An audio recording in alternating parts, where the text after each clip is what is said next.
For me, I feel like the next opponent's always the right opponent. You know, I don't have like a specific style I want to fight or a specific record. You know, everybody that's in one championship deserves to be here. We're all trying to prove our spot, so the next opponent's always the right opponent for me. And I'm just looking forward to compete. I think he's a game opponent, so I think 2-1 in the division, it'll give me the next step towards the title.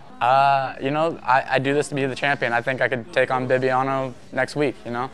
But unfortunately, I have to work my way up, so, well, not unfortunately, fortunately. Yeah. But I'm going to work my way up, and yeah, I think I'm ready for those guys. No, at Evolve, we're still, like, everything's going on as usual. Full classes are still going on throughout the day. We still train the teams, all the same coaches, you know. We're just going on like it's another day. I think the coronavirus has affected other places a little bit more than it has us, but we've taken the right precautions, and we're doing it the safe way. But yeah, it's not really affected us at all. The goal for me is always to get in and out healthy, you know. So however I feel like I can finish the fight quickly and without taking any damage is what I'm going to do.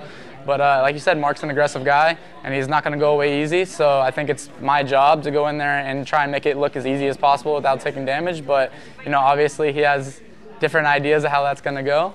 But if I have it my way, it'll be quick and easy just like the other ones, and you guys will find out what I have planned. I watch all my opponents' film. I don't try and focus too much on what they're doing. I try to focus more on making myself better. But I do try and find their tendencies and see if they have any chinks in their armor. He's definitely a striker. Like, we all know that. So that's definitely what he wants to do. I'm sure he's been working his takedown defense, but all my opponents work their takedown defense, and it's not really stopping me so far. So I think that's a big gap to bridge. You know, I have a lot of wrestling experience, a lot of grappling experience. I also have brown belt in Brazilian Jiu-Jitsu, so I think he can't really bridge the gap in grappling, but if he can, he's going to try and nullify it. I think his aggressiveness is going to be nullified a little bit because he has to keep a proper distance, not let me get to his hips. But yeah, I think I'll handle that well. I think only time can tell, you know. Everybody ages differently.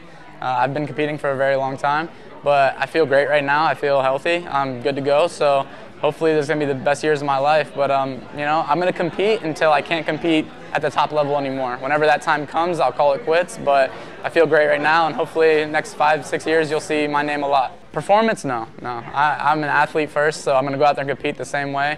But second, I am an entertainer, so it might not be quite as lively for me, but we're still competing in front of, you know, millions and millions of people around the world. So I still know there's millions of eyes on us, and I'm looking forward to go putting on a show for them.